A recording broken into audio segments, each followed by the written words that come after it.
गुरु पूर्णिमा के दिन सिवनी पहुंचे द्वारिका शारदा पीठाधीश्वर स्वामी प्रज्ञानंद सरस्वती महाराज ने पत्रकार वार्ता में बताया असली नकली के लिए चल रहे विवाद को लेकर पूरी बात। देखिए पूरी जानकारी इस खबर में। हमने आपको प्रमाण दिया है, अब इस आधार पर आप तय करिए कौन असली कौन नकली है। हमने आपको वसीयत भी दे दी, हमने प्रेस नोट भी दे दिया और शायद हमारे पास में उपलब्ध कहीं होगा, शायद है वो हम आपको मुक्तेश्वरानंद जी का जो उन्होंने ग्लानि भरा पत्र लिखा वो भी हम आपको उपलब्ध। तो महाराज जो देखोगी में मंदिर है महाराज जी का, आम आदमी गुरुजी कैसे तय करेगा संत कौन है? तो आप लोग खुद तय करेंगे। आप क्या मानते हो? सुप्रीम कोर्ट ने जिनको रोक लगा दी हो, आप उसको क्या मानते हो? महाराज जी उनका ये कहना पड़ता है कि 14 अक्टूबर 2022 को चूंकि उनको वहां पर महाभिषेक किया गया था और सुप्रीम कोर्ट ने 17 अक्टूबर 2022 को रोक लगाई। उनका कहना 17 को नहीं लगा, 13 को है। आपको सुप्रीम कोर्ट की ऑर्डर की कॉपी उपलब्ध करा दी। उनका ये भी कहना पड़ता महाराज जी कि आपको गुरुजी ने निरंजनी अखाड़े का महामंडलेश्वर बनाया हुआ था।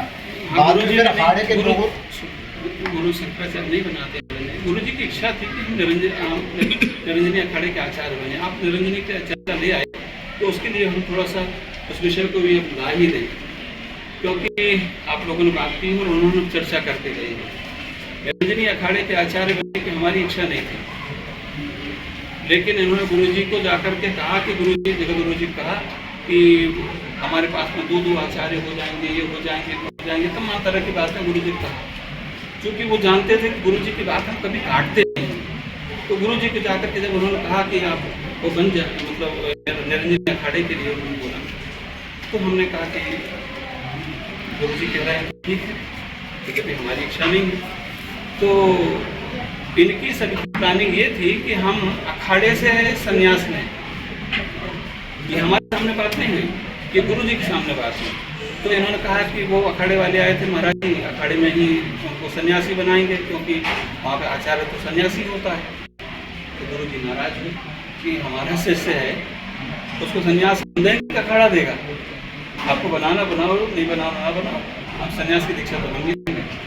गुरुजी ने हमको सन्यास की दीक्षा दी और सन्यास की दीक्षा देने के बाद में जब सन्यास की दीक्षा हुई तो सन्यास की दीक्षा के समय पर हमको दंड देना था। बगल में हमारी आपने देखा वाली फोटो दंड दीक्षा वाली सब जगह है, उसमें तो वो उसमें हमारे बगल में स्वामी मुक्तेश्वरानंद खड़े। गुरुजी ने सबको हटाया वहाँ से, 2-3 बार हटाया, इनको भी बोला, लेकिन ये नहीं हटे।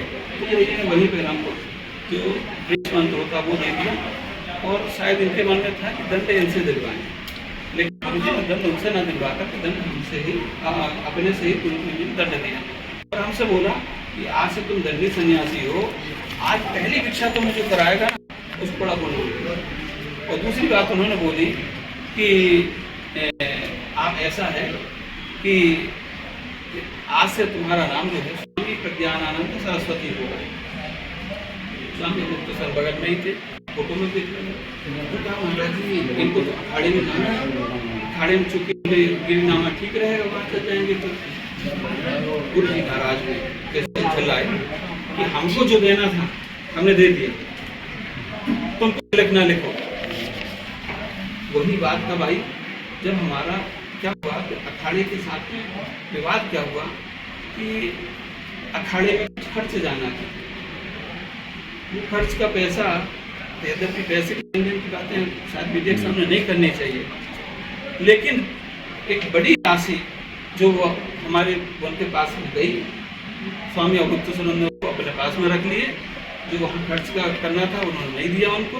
तो अंततः एक विवाद की स्थिति हुई, जिसके कारण हमने कहा कि हम निरंजनी अखाड़े के आचार्य पद से भी हम वो करते हैं। उन्होंने बाद में हमको कहा कि नहीं, आप हमारे आचार्य गए निरंजनी अखाड़े वो लेकर सदियों से गौ माता की जय हम स्वामी जी के मुँह से सुनते तो आपके मुँह से सुन रहे हैं। सिवनी जिले में लगभग एक वर्ष में साल में 100 करोड़ की भागवत होती है टोटल जिले में। मैं बाहर की बात नहीं कर रहा हूँ, सिर्फ सिवनी जिले में। तो आप संत लोग मंचों से जो घोषणा क्यों नहीं करते कि जो दान का जो पैसा आ रहा है वो 40% लोग भक्त लोग का कहते हैं उसमें दान दे दें करके गौ माता को। जिन नरेश भैया जो गौ माता का मंदिर चला रहे हैं वहाँ आदि गाय भूखी मर रही हैं वहाँ। इनसे आपके कारण एक बात हमें बड़ी स्पष्ट करने की बड़ी अच्छी आपने उपक्रम किया। हम दुनिया के संतों की बात नहीं कर सकते, जी अपनी बात कर सकते हैं। आपने इतनी अच्छी बात करी कि कम से कम हमें अपनी बात कहने का मौका मिला, और इसके बाद हम पत्रकार वार्ता, क्योंकि उधर भक्त भी इंतजार कर रहे हैं। हमने 2003 के बाद में भागवत कथा में आपको आश्चर्य होगा, हमको 21 लाख रुपए भागवत कथा में मिले, 11 लाख रुपए मिले, और शुरू में मिलते थे हमको कितने 11,000 21,000 रुपये मिलते थे। 2003 के बाद में हम भगवती हमारी साक्षी हैं, 2017 तक जब तक हम लूटे पिटे नहीं थे, समझ गए, तब तक हमने भागवत का एक भी रुपया अपने ऊपर खर्च नहीं किया, और कभी प्रचार नहीं किया कि इस पैसे को हम कहाँ खर्च कर रहे हैं। उस पैसे को हम कोटा में कोचिंग करवा रहे थे बच्चों को, और यूपीएससी की कोचिंग दिलवा रहे थे इनको वहाँ पे दिल्ली में रख करके। और सिर्फ 2 साल तक के जो बच्चे थे, उन बच्चों को ये मालूम है कि हम दे रहे हैं वो पैसा, हम उनके बच्चों के सामने गए। लेकिन 2 वर्षों के बाद एहसास हुआ कि नहीं, इन बच्चों के सामने हीनता आती है इनको। हम 2 बार कभी आज तक, पर 2 बार के बाद में, 2 वर्षों के बाद में कभी उन बच्चों के पास भी नहीं गए कि हम ये पैसे तुमको दे रहे हैं। चुपचाप भेजते थे वो पैसा, उनके हाथ में दिलवाते थे। कोचिंग वालों को मालूम भी ना हो छात्रवृत्ति हमारे द्वारा दी जा रही है।